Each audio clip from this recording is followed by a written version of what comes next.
ভারতীয় সুতা আমদানিকে রাজনৈতিকভাবে না দেখার আহ্বান জানিয়েছেন তৈরি পোশাক শিল্প মালিকরা। তাদের অভিযোগ, দেশীয় স্পিনিং মিলকে কৃত্রিম সুবিধা দিতে গিয়ে পোশাক শিল্পকে ধ্বংসের দিকে ঠেলে দেওয়া হচ্ছে। সুতা আমদানির স্বাভাবিক চিত্রকে নেতিবাচকভাবে উপস্থাপন করে বন্ড সুবিধা প্রত্যাহারের পায়তারা চলছে দাবি করে বিষয়টি নিয়ে সরকারি মধ্যস্থতার দাবি জানান তারা। এ বিষয়ে আরও জানাচ্ছেন তৌহিদুর রহমান।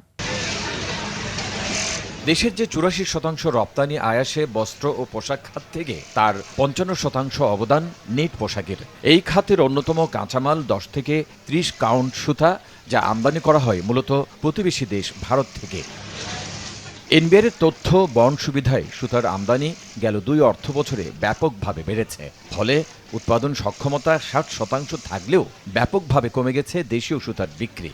এ অবস্থায় স্থানীয় সুতার চেয়ে কম মূল্যে ভারতীয় তুলা রপ্তানির অভিযোগ এনে বন্ড সুবিধা প্রত্যাহারের সুপারিশ করেছে বাণিজ্য মন্ত্রণালয়, যাকে মরার উপর খাঁড়ার ঘা হিসেবে দেখছেন পোশাক শিল্প মালিকরা। বিজিএমএ ও বিকেএম এর যৌথ সংবাদ সম্মেলনে শিল্প মালিকদের অভিযোগ, সুতা আমদানির স্বাভাবিক চিত্রকে নেতিবাচকভাবে উপস্থাপন করা হচ্ছে। আমরা স্পষ্টভাবে বলতে চাই, স্থানীয় স্পিনিং মিলগুলা আমাদেরই শিল্পের অংশ। একটা সিঙ্গল সাপ্লাই চেইনের মধ্যে আপনি এক অংশকে সুবিধা দিয়ে, স্পেশালি ফরওয়ার্ড লিঙ্কেজের দুটো ইন্ডাস্ট্রি, টেক্সটাইল এবং আরএমজিকে ক্ষতি করা, এটা যে কেউ বুঝে it's not a good idea.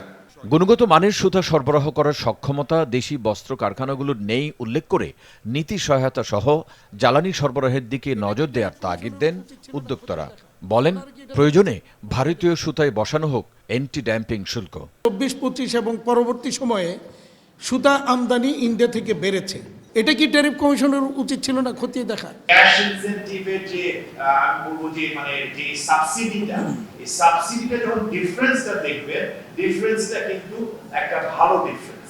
এটার জন্য কিন্তু আমরা যারা এখানে বসে আছি, যারা আমরা নিট ইন্ডাস্ট্রিতে আছি, আমরা কিন্তু এর জন্য ইন্ডিয়া থেকে সেই সুতাটা কিনি। একটি শিল্পকে বাঁচাতে গিয়ে আরেক শিল্পকে হুমকির মধ্যে না ফেলে সমন্বিত উদ্যোগ নেওয়ারও তাগিদ আসে সংবাদ সম্মেলনে। অবদান।